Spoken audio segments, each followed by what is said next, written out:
میبینین قرآنه، کتاب خرافات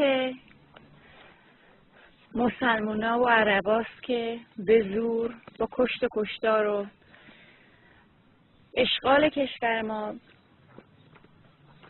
این منبع خرافات رو به سر ما آوردن، باعث بدبختی کشور ما شده. خرافات رو باید سوزوند. الان قرن 21ه. حالا من دارم روش نفت میریزم، نگاه کنید. این که میبینید من الان روش میریزم نفته.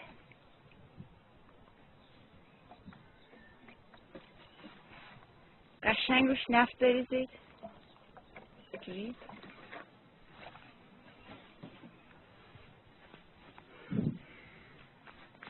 حالا ببینید که چجوری میسوزه. نگاه کنید.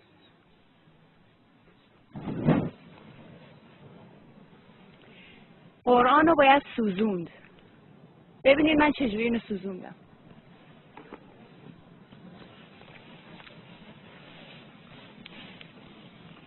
مرگ بر دین کثافت اسلام.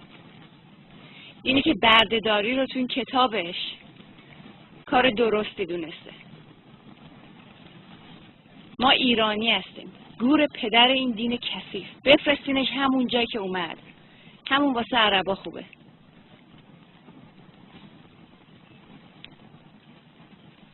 این کار رو هممون باید بکنیم. ما ایرانی هستیم. قرآن رو بسوزونیم.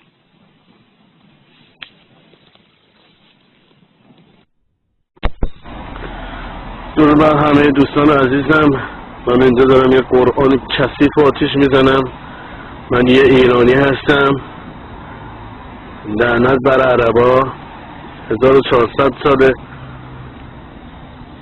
ایران ما رو با این فرهنگش نابود کردن. با زور شمشیر وارد ایران شدن، تجاوز کردن، کشتن.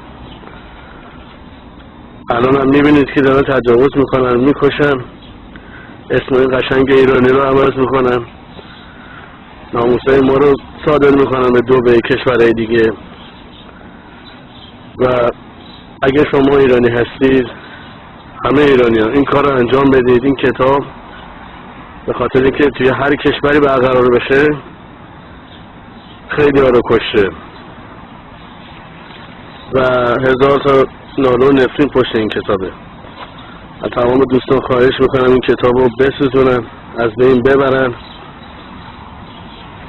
این کتاب نحسیه. حتما خواهش میکنم این کار رو انجام بدید. من خیلی لذت میبرم دارم این کار رو انجام میدم. لذتش برای من خیلی زیاده. خدای شکرت.